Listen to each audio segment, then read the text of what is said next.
Bienvenidos a una nueva sesión en directo. Seguimos con nuestra práctica de meditación.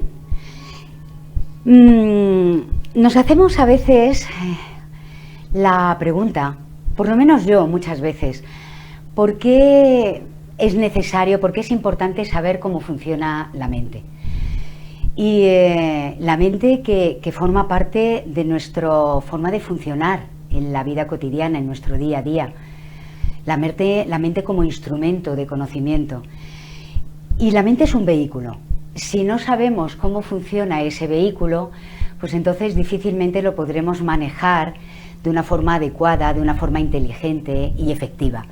Esto es como cuando llevamos un coche, ¿no? Cuando llevamos un coche necesitamos aprender todos los elementos que hace que podamos dirigirlo de una forma adecuada, de una forma efectiva. La mente es igual, la mente es una herramienta que la hemos de saber utilizar. Si no sabemos utilizar la mente, tampoco le sabremos sacar todo el máximo de su potencial. Bueno, dicen los maestros que la mente es muy poderosa. La mente del ser humano es una gran herramienta y utilizamos un porcentaje mínimo de todo su potencial. Por eso es interesante entender o comprender cómo funciona nuestra mente. Fijaros un poquito en la evaluación de cómo funciona la mente y si lo evaluamos en cómo conducimos un coche, a, por ejemplo, todo el potencial de nuestra mente comparándola como una nave espacial. Sí, así es la gran diferencia, si no más. Entonces, una nave espacial es profundamente sofisticada en su manejo, en su maquinaria. Esa sofisticación, bueno, ahora nosotros que desconocemos mucho todos esos elementos se nos escapan de nuestras manos, ¿no? de nuestro entendimiento. Sin embargo, sí que sabemos manejar un coche. Si el potencial de nuestra mente está, por ejemplo, en un plano tan elevado como podemos imaginar una nave espacial y nos movemos en planos de un simple coche utilitario, pues nos daremos cuenta de a qué nivel estamos utilizando esta mente en nuestra vida cotidiana, en nuestro día a día, ¿no? Si no la sabemos utilizar, se nos escapa todo ese potencial, pero lo que también puede ocurrir es que como viajamos con esta mente, que es un vehículo, ella puede controlarnos a nosotros. Entonces al final perdemos el control de dirigirla en el lugar y hacia la dirección que nos interesaría y ella va a su criterio. Posiblemente nos haga estrellarnos en situaciones que muchas veces nos hemos visto ya todos nosotros, ¿no? Situaciones donde perdemos el control de cómo manejar esta mente intelectual, esta mente emocional. Por eso es tan interesante saber cómo funciona nuestra mente. Nuestra mente, es lo que hemos dicho, es profundamente sofisticada. Si nos movemos desde ese plano, desde el ejemplo que hemos puesto de un coche, pues vale, uno puede manejarla como si fuera un utilitario sencillito, es decir, pues un 600, otro puede decir que tiene pleno control de este utilitario porque va como si fuera en un Porsche. Pero fijaros que no salimos de la perspectiva de un coche. Y un coche tiene sus limitaciones, tiene su forma de manejarse, sus marchas, sus cambios de velocidades, su más o menos rapidez, sus mandos. Sin embargo, no tiene nada que ver con lo que es una nave espacial. La mente, en nuestra forma de funcionar a nivel cotidiana, nos movemos en planos ya reconocidos. Es una mente intelectual, es una mente racional. Desde ese estado de pensamiento sabemos manejar, entre comillas, esta mente, pero no hemos sintonizado con todo su verdadero potencial, que se escapa a estos parámetros fundamentales, a estos parámetros como básicos, y lo que implicaría reconocer ese amplio potencial de nuestra mente sería un cambio de paradigma. Es decir, darnos cuenta que hemos de salir de la forma de funcionar con esta mente intelectual que ya reconocemos y empezar a adentrarnos en otro ámbito completamente diferente y que desarrollaríamos el gran potencial que tenemos como seres humanos. Ahí es donde nos lleva la práctica de la meditación. Pero, ¿cómo funciona esta mente? En el fondo no la conocemos. No la conocemos porque tampoco nos han enseñado. Quiero decir que desde que nacemos asimilamos información. Asimilamos información de lo que nos enseñan nuestros padres, luego en el colegio, pero ¿quién nos dice: oye, tu mente funciona de esta manera, se genera a base de hábitos? Cuando aprendes esto, te genera estas circunstancias. Puedes gestionar tus pensamientos o tus emociones de esta forma. Es decir, esto no nos lo dicen ni en el colegio, ni los padres. Y los padres no porque no quisieran, es porque ellos mismos tampoco saben gestionar esa mente con la cual funcionamos todos los seres humanos. Esto es una cadena, ¿no? Ellos no lo han aprendido, nosotros tampoco lo hemos aprendido, y al final lo que nos toca es, de una forma individual, personal, indagar en los entresijos de esta mente profundamente amplia y profundamente misteriosa, porque no deja de ser misteriosa cuando nos movemos en ámbitos que son un poco limitados, ¿no? Y realmente nos gustaría ir más allá. ¿Qué aprendemos en el plano educativo? Bueno, pues acumular información. Es decir, aprendemos materias, aprendemos a nivel cultural, aprendemos temáticas, y entonces acumulamos información, y eso nos sirve indudablemente para movernos en el plano intelectual, a nivel social. Mientras más información, pues podemos parecer más sabios, más inteligentes, podemos hablar de muchos temas.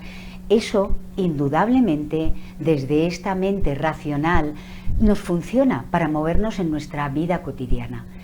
Pero nos damos cuenta que no es suficiente, porque ¿cuántas veces no nos hemos encontrado en muchos momentos de nuestra vida donde no manejamos ni la mente ni las emociones?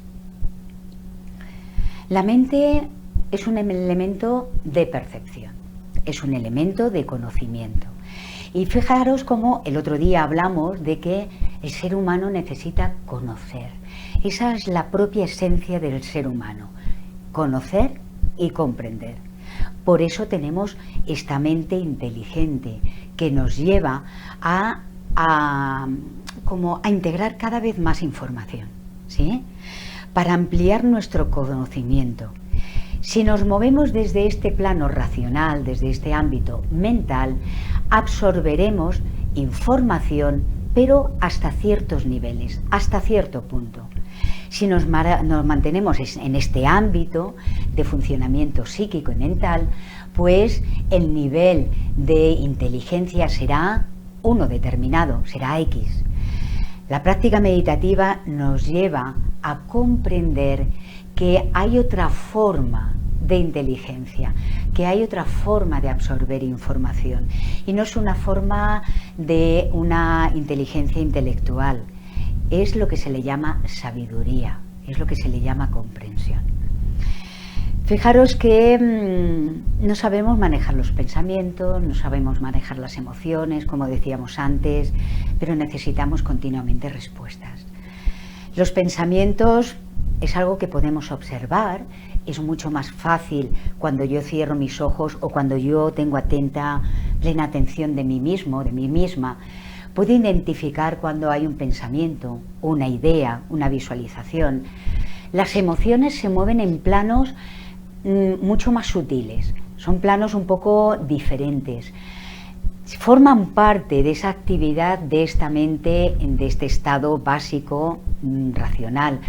Pero, sin embargo, el proceso emocional es como si no tuviera límites. Un pensamiento tienes más capacidad de ver cuándo empieza y cuándo acaba. La emoción es mucho más difícil de identificar cuándo empieza una emoción y cuándo acaba. Es como si eso no tuviera límites. Es como si lo impregnara todo en un momento en el que tú estás. Hay momentos de la vida donde hay una emoción que lo baña todo, lo impregna todo. Y es difícil determinar cuándo empieza esa emoción y cuándo acaba. Las emociones son como mucho más, no son definidas, son mucho más sutiles, es más difícil de equilibrar. Entonces, también nos dominan, también nos arrastran. Nos damos cuenta también cómo en la forma de nuestro aprendizaje, ¿sí? Hemos aprendido mucho, se nos lleva desde pequeñitos a aprender continuamente, a absorber información del mundo exterior, de lo que nos rodea. Aprendemos a través de los sentidos, a través de acumular información, de lo que leemos, de cuando nos interrelacionamos, de lo que estudiamos. Pero, ¿cuándo indagamos en nuestro mundo interior? ¿Cuándo cerramos los ojos o cuándo nos escuchamos? ¿Cuándo observamos qué acontece en mi mente? ¿Qué acontece en mi mundo emocional? ¿Cómo manejo esto? Es decir, el aprendizaje va generalmente dirigido al mundo exterior para poder funcionar en ese mundo exterior, en ese mundo social y en el mundo que nos rodea. Sin embargo, y podemos, ojo, que podemos ser muy efectivos funcionando hacia afuera. Porque ya hemos generado una habilidad, ya de cuando somos adultos, una habilidad de interrelacionarnos con el mundo. Hemos generado un estatus, una forma de ser, una imagen, un yo, un personaje, con el cual nos movilizamos y podemos ser profundamente efectivos. Pero, ¿sabemos realmente cómo funciona nuestra mente? ¿Nos abocamos al mundo interior y lo controlamos?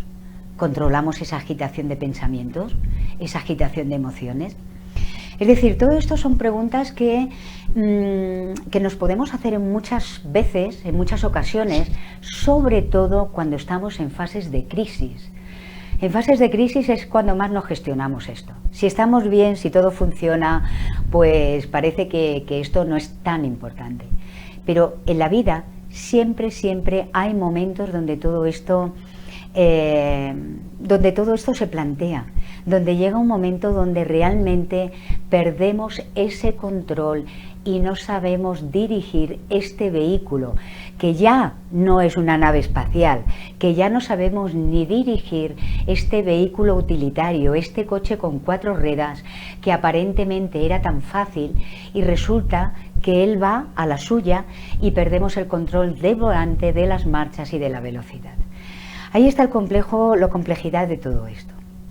Bueno, también en alguna otra ocasión hemos hablado cómo Oriente, desde estas filosofías orientales, se han dedicado desde hace miles de años en sus prácticas ancestrales de la indagación de cómo funciona la mente. Ellos, los grandes meditadores, han indagado desde la autoobservación, desde mirar hacia adentro, desde ese estado de conciencia y atención plena al mundo interior para descifrar esos entresijos de esta mente profundamente inteligente del ser humano y saber utilizar todo su potencial, no quedarse simplemente en esos planos básicos y de verdadero descontrol, porque nos lleva al descontrol, sino saber utilizar la mente desde los niveles más altos de comprensión y conciencia. El Vedanta Advaita es una de los sistemas metafísicos, es decir, es la autoindagación o es la comprensión del ser, es decir, indagar en el mundo interior y saber cómo funciona este ser humano desde esa mente inteligente. Perdona, Rafa. Hay un ruido allá. Muy bien, perdonar, entonces, el Vedanta Advaita ha sistematizado muy bien los procesos de la mente. Ha sistematizado muy bien cómo funciona esta mente intelectual, esta mente intelectiva. en esos parámetros de ese profundo análisis interior a través de la autoobservación durante milenios, ha identificado muy bien los diferentes estados de conciencia. Hemos hablado cómo está el estado de pensamiento, de observación, de concentración, de meditación y de samadhi. Entonces, desde esos diferentes estados de conciencia, ¿dónde nos ubicamos el ser humano? ¿Dónde estamos? El ser humano nos movemos desde un estado bastante básico en ese potencial. La mente se llama, en el lenguaje oriental, le llaman el Antakarana. Antakarana es ese conglomerado mental con el cual funcionamos. Y lo han dividido en cuatro elementos, en 4 funciones. Chitta es la memoria. Es ese almacén, es ese disco duro donde se acumula toda la información, es la masa mental y donde se acumula todo lo aprendido, todo lo absorbido a través de nuestras existencias, esta existencia presente, pero también de existencias previas. Y fijaros cómo ahí está toda la información, desde un nivel consciente y desde un nivel inconsciente. ¿Podéis imaginaros la cantidad de información que hay en nuestro inconsciente a través del cúmulo de nuestras vidas, a través de ese inconsciente colectivo? Una información que no controlamos, que no dominamos, pero que nos influye en nuestra vida actual, en nuestro presente, el aquí y ahora. Cuando tú interactúas con el mundo, en tu vida cotidiana, toda esa información adquirida y que está almacenada en tu inconsciente te influye. Entonces tienes reacciones emocionales, mentales, que no sabes de dónde vienen, pero que están ahí y que te están condicionando y que quisieras controlar, pero te resulta imposible de controlar. Esa es chitta, esa información mantenida ahí en la memoria. Están manas. Manas es la agitación, es la actividad mental. Es decir, cuando tú percibes esa mente y todo ese fluido de pensamientos, a eso se le llama manas. Los pensamientos se le llama vrittis. Manas es esa agitación continua de pensamientos donde que se le denomina pues lo que es la dialéctica, el análisis, se le denomina pues lo que es el proceso racional, la lógica. Ahí entra la duda, la evaluación, el control, es decir, todo tipo de manifestación a través desde este proceso racional. Es el pensar en sí mismo. Y este pensar, este manas, siempre es activo, en mayor o en menor medida. ¿Cuál es el tercer elemento? El tercer elemento se le llama el ahamkara. El ahamkara es como una película que matiza toda esta actividad mental y todo elemento que está en chitta. Es decir, esa película que hace que tú te identifiques con lo que percibes, que te identifiques con los pensamientos. ¿Qué quiere decir esto de identificación? Que los haces tuyos. Tú dices, yo pienso esto soy yo, este es mi cuerpo, este es mi mundo mental, estas son mis ideas, yo soy esto, ¿sí? Esto es lo que se le denomina yo o ente egoico. Ese sentido de identificación, de apropiación, de separación, porque cuando tú te identificas como un yo egoico, genera separación. Entonces el ente egoico, como un ente individual, siempre se siente separado de lo que es el entorno. Entonces nosotros como entes egoicos, con esa cualidad que le da el ahamkara, ¿sí? es la sensación de que yo soy mi mundo y todo lo demás es ajeno a mí. Yo soy un ente individual y todo lo demás es separado a mí. Esta habitación es algo ajena a mí. Yo soy algo ajeno a ti. Todo lo que está a mi alrededor son cosas separadas a mí, yo y el mundo que me rodea. Esta cualidad de separación se le llama ahamkara. Y este elemento de la ahankara en particular es algo muy constatado, muy evidenciado en el estado de pensamiento, en este estado de proceso racional, de mente racional y mente emotiva. Ahí predomina la ahankara de una forma muy fuerte, muy intensa. ¿Cuál es el cuarto elemento? Buddhi. Se le llama Buddhi a la conciencia individual. Al Buddhi se le ubica en Ajna Chakra, en la entreseña. Buddhi es la conciencia, ¿sí? Es la capacidad de conocer. Hay conciencia cuando conoces. Es decir, leo algo e integro la información y soy plenamente consciente de lo que estoy absorbiendo. Cuando aprendo algo, soy plenamente consciente de lo que estoy aprendiendo, de lo que estoy absorbiendo. Y soy consciente del proceso de asimilación, de comparación y de integración en mi mente. Es decir, esa capacidad de conciencia en todos los procesos intelectivos es lo que hace el Buddhi. Hay una conciencia individual.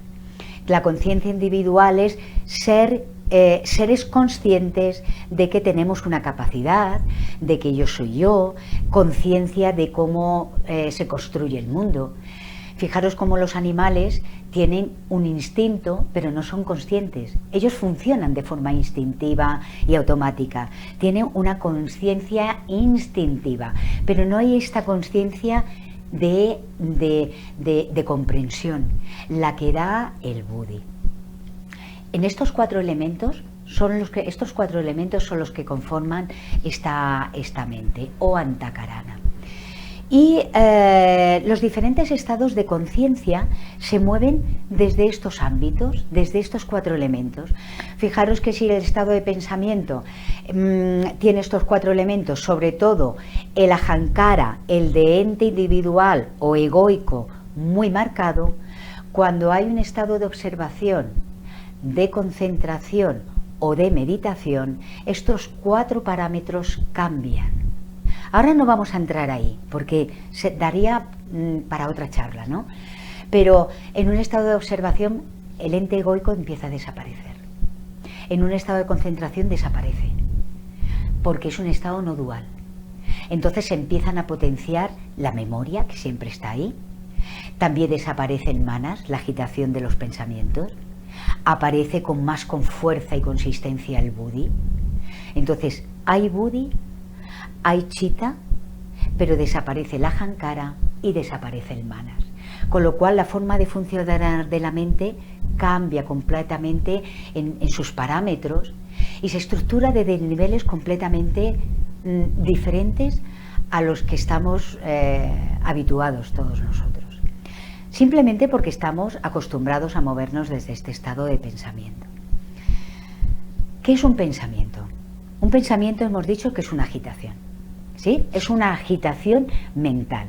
Es ese pensamiento que aparece en forma de imagen, recuerdo,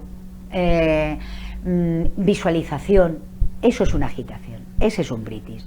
¿Qué es un sentimiento? Un sentimiento hemos dicho que es como tiene el mismo proceso del pensamiento, pero como si no tuviera límites. Entonces no es tan fácil visualizarlo, pero es mucho más fácil de sentirlo. Pero también está recreado desde parámetros mentales. ¿Qué es un hábito mental? Fijaros cómo el hábito mental, eso es fundamental para estructurar el yo. Desde este estado de pensamiento se fundamenta en los hábitos mentales. ¿Por qué? Porque es que los pensamientos constantemente se retroalimentan unos con otros. Mientras más se repite un pensamiento, más se va generando un hábito. Y los hábitos son eso, hábitos. Se instalan por propia retroalimentación. Si tú fomentas en tu mente un pensamiento determinado, mientras más piensas en él, más se retroalimenta. Entonces eso va apareciendo cada vez con más frecuencia en tu psique, en tu mente, porque cada vez que aparece a la luz de la conciencia, queda más fijado ahí y más se retroalimenta. Fijaros, por ejemplo, desde estos parámetros, desde esta base, cómo estamos a veces retroalimentando constantemente pensamientos de preocupación, de miedo, de angustias, de tensiones, sin darnos cuenta. A veces simplemente es de una forma casi inconsciente. ¿Por qué? Porque por propio hábito se están retroalimentando, y en esa retroalimentación repetitiva y continua aparecen ahí. Aunque tú no quieras, aparecen ahí. Si no hay plena conciencia de esos procesos, se retroalimentan cada vez más. Y entonces se sucumbe al propio control que la mente ejerce sobre nosotros. Es aquí cuando el vehículo nos lleva y no llevamos al vehículo. Por eso los hábitos mentales es el fundamento que construye el yo, ¿sí? Entonces, y los hábitos mentales se fundamentan en un pasado y en un futuro. Es decir, esa propia memoria que se ha gestado por esos hábitos hace que tú tengas la sensación de un pasado, de una vivencia, por toda una serie de hábitos mentales que construyen tu experiencia. Y también vas construyendo un futuro, porque vas generando hábitos mentales, imaginando un futuro que no ha llegado, pero tú ya lo estás proyectando, por unos hábitos que estás gestando ya. Entonces, fijaros hasta qué punto el hábito mental, la proyección de esos hábitos continuos de repetición por repetición, van generando y van condicionando nuestra existencia de presente y de futuro. Así funciona la mente. Fijaros que como cuando se habitúa en nuestro hábito mental, continúa con el tiempo, lo que se genera son tendencias. Entonces, las tendencias es lo que ya va construyendo nuestros pensamientos más recurrentes, los más cotidianos, es lo que condiciona ya nuestras conductas. Y es lo que llamamos muchas veces reacciones predeterminadas y nuestra personalidad. Es decir, no, es que yo soy así, es que a mí me gusta eso, es que yo me identifico siempre con esto, a mí me gusta siempre funcionar de esta manera, yo pienso de esta forma. Esto no es ni más ni menos que hábitos adquiridos a lo largo del tiempo. Y fijaros que son hábitos construidos por ti misma, por ti mismo, a través de tus propias experiencias personales, pero también hábitos adquiridos de los padres, de los abuelos, hábitos adquiridos que están fijados en nuestra memoria, en esa memoria colectiva o en esa memoria inconsciente, que se han generado ahí, pues, por la interrelación de nuestro entorno, por experiencias de vidas pasadas. Esos hábitos están ahí y te condicionan en tu vida presente. Si no tenemos conciencia de eso, creemos que yo tengo una personalidad y a veces me establezco en esa personalidad porque me reafirma, porque me da seguridad. Pero ¿cuántas veces te has observado y no has descubierto que esa personalidad puede ser verdaderamente una jaula, puede ser una cárcel a la que posiblemente te aferras porque te da seguridad, pero que te impide ser verdaderamente libre? Y estamos ahí encadenados a una serie de hábitos que por equívoco o por un mal concepto de lo que significa el sentido de identidad, nos aferramos a ellos y sin embargo lo único que está generando es condicionamientos, incertidumbres, angustias, porque nos aferramos a hábitos psíquicos que nos generan siempre verdadero conflicto. No podemos trascender algo si no lo conocemos. Es decir, lo importante es saber cómo funciona nuestra mente, para realmente trasladarnos, podernos situarnos o interiormente estar en otros planos donde podamos tener el control de ese vehículo, podamos tener el control de esta maquinaria tan profundamente sofisticada y desde ese cambio de paradigma, no ir siempre en línea recta, como va un coche, que va en líneas horizontales, que es donde nos lleva esta mente racional. Posiblemente tengamos ahí esa oportunidad y ese gran potencial de vislumbrar nuestra psique y tener, abrir las vías y la posibilidad de indagar y sacarle todo el máximo potencial a esta mente profundamente inteligente, ¿no? Y darnos cuenta que podemos dirigirnos en 1000 direcciones. ¿Hacia dónde va una nave espacial? Hacia el universo, hacia el infinito. Nuestra mente nos puede dar tal capacidad de expansión que se nos escapa desde esta mente racional comprender todo ese potencial.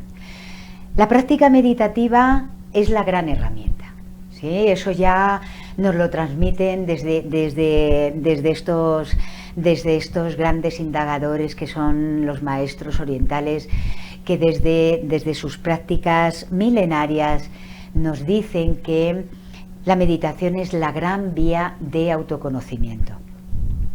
Sí que aquí en Occidente se está desarrollando pues cada vez más formas de indagar la mente, cómo utilizarla de una forma inteligente, pero se suelen mover desde ámbitos racionales, es decir, cómo entender la mente desde el ámbito racional, cómo comprenderla y trascenderla desde una racionalización y procesos mentales, procesos intelectuales.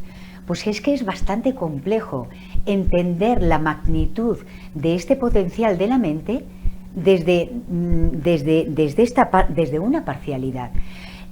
El raciocinio es una parte minúscula del potencial de la mente. ¿Cómo podemos entender lo absoluto desde la parcialidad? Eso es complejo.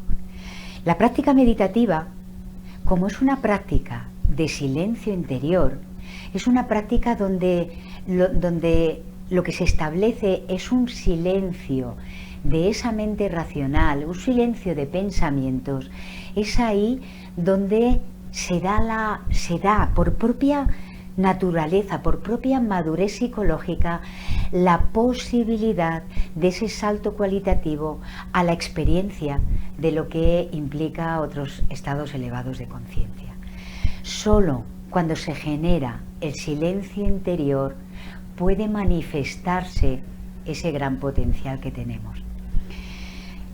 Es importante entender que nos movemos desde una mente ordinaria, una mente básica. No es despreciar cuando se dice mente ordinaria, simplemente es entender que es una mente elemental.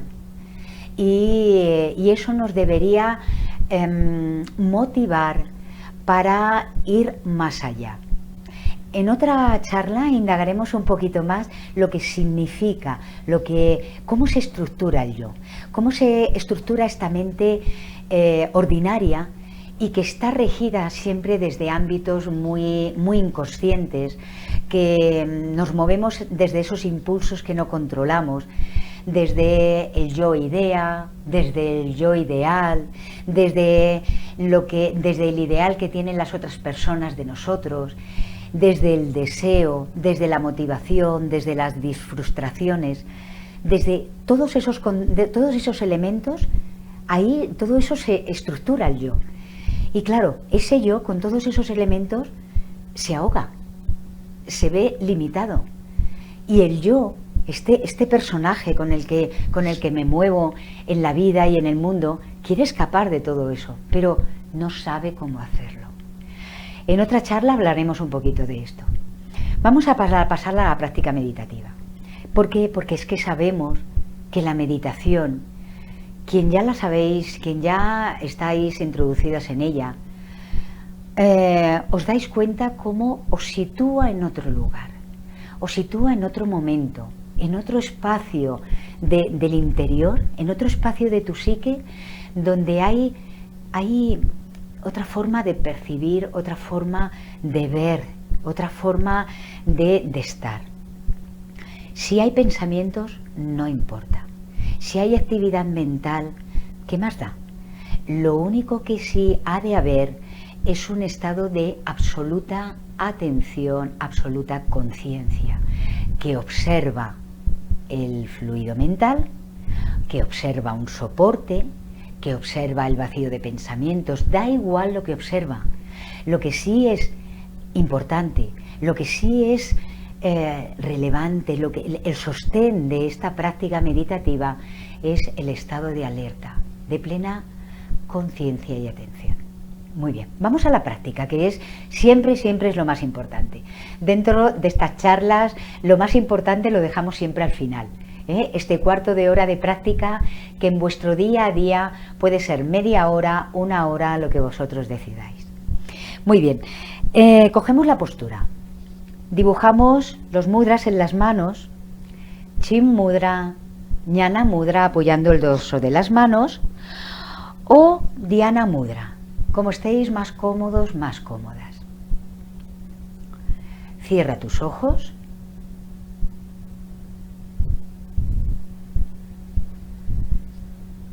Muy bien, antes de todo, sitúate en una postura siempre cómoda.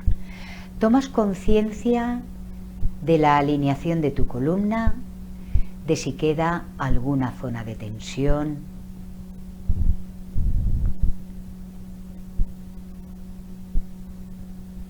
Y relaja.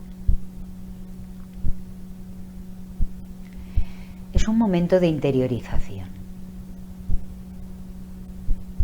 de dejar de lado todo control.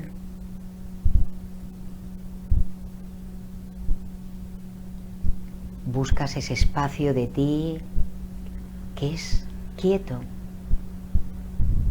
que es tranquilo, desde el cual no analizas, no juzgas. Se le llama conciencia testigo, cuya naturaleza es un estado de alerta.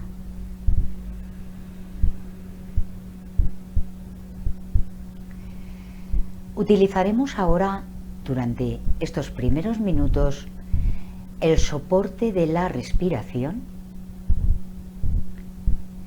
y haremos un conteo de 21 respiraciones en sentido contrario, desde la 21 hasta la primera. Si la mente te distrae, vuelve nuevamente al conteo. Date cuenta y vuelve al estado de atención.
Deja ahora la respiración.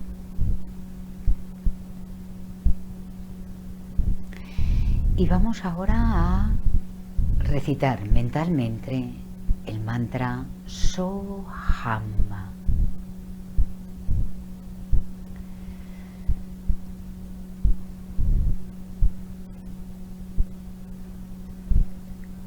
Con una respiración tranquila, profunda. Una respiración sin esfuerzo. Al inspirar, visualiza la sílaba So y al expirar la sílaba Ham. Soham. Concéntrate en este mantra sin distracción.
Dejamos de lado ahora este soporte del mantra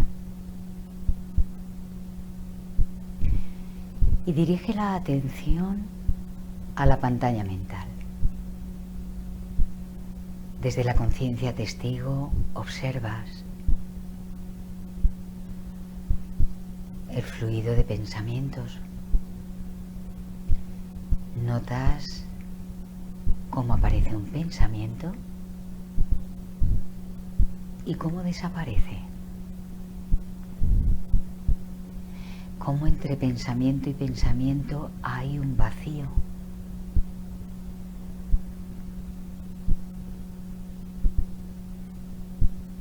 Una atención sin esfuerzo.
Regresamos.